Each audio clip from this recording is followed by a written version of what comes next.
மயிலாடுதுறை தலைமை அஞ்சலகம் முன்பு சாலை மறியல் போராட்டத்தில் ஈடுபட்ட 100 விவசாயிகள் போலீசாரால் கைது செய்யப்பட்டுள்ளனர். கடந்த ஜனவரி மாதம் 17, 18 தேதிகளில் பெய்த கனமழை காரணமாக சுமார் 60,000 ஹெக்டேர் நெற்பயிர்கள் சேதமடைந்திருந்தது. சேதமடைந்த நெற்பயிர்களுக்கு உரிய நிவாரணம் வழங்க கோரி விவசாய சங்கங்கள் கூட்டமைப்பு சார்பில் தற்பொழுது மயிலாடுதுறையில் சாலை மறியல் போராட்டமானது நடைபெற்று வருகிறது. போராட்டத்தில் ஈடுபட்ட 100 விவசாயிகள் போலீசாரால் கைது செய்யப்பட்டிருக்கிறார்கள். இதனை அண்மைச் செய்தியாக பார்த்து வருகிறோம். கூடுதல் விவரங்களை செய்தியாளர் யோகேஸ்வரன் வழங்கிட கேட்கலாம். யோகேஸ்வரன், வணக்கம். மயிலாடுதுறையில் போராட்டத்தில் ஈடுபட்ட 100 விவசாயிகள் தற்பொழுது கைது செய்யப்பட்டிருக்கிறார்கள். இந்த போராட்டம் எதற்காக நடைபெற்றது? இந்த போராட்டத்துக்கான காரணம் என்ன யோகேஸ்வரன்? வணக்கம் சிந்துஜா. மயிலாடுதுறை மாவட்டத்தில் கடந்த ஜனவரி மாதம் 17, 18 ஆகிய தேதிகளில் பெய்த கனமழை காரணமாக சுமார் 60,000 ஹெக்டாரில் பயிரிடப்பட்ட நெல்கள் சேதமடைந்து பாதிக்கப்பட்டது. விவசாயிகள் அதற்கு உடனடியாக நிவாரணம் வழங்க வேண்டும் என்று வலியுறுத்தியும் நெல் குவிண்டாலுக்கு ரூபாய் 2,450 வழங்க வேண்டும் உள்ளிட்ட பல்வேறு கோரிக்கைகளை வலியுறுத்தி இன்று மயிலாடுதுறை தலைமை அஞ்சலகம் முன்பு விவசாயிகள் சாலை மறியல் போராட்டத்தில் ஈடுபட்டனர்.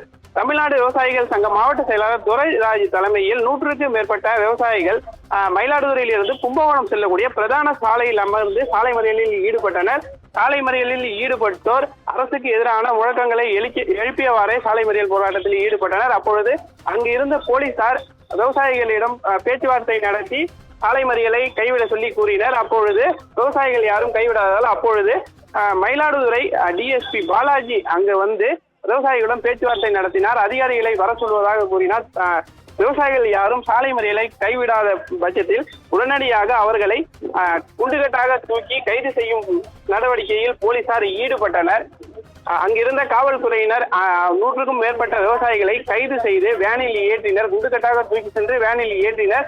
விவசாயிகள் வேனில் ஏற முடியாது என்று சொன்ன பொழுதும் வலுக்கட்டாயமாக வேனில் ஏற்றி புறப்பட முற்பட்ட பொழுது அந்த மீதம் இருந்த விவசாயிகள் வேனை செல்ல முடியாமல் தடுத்து நிறுத்தினர். உடனடியாக அதிகாரிகள் வந்து பேச்சுவார்த்தையில் ஈடுபடுவார்கள் என்று டிஎஸ்பி பாலாஜி கூறியதன் அடிப்படையில் தற்பொழுது அந்த விவசாயிகளை கைது செய்த விவசாயிகளை பேச்சுவார்த்தைக்காக மயிலாடுதுறை தபால் நிலையம் அருகேயே வைத்துள்ளனர்.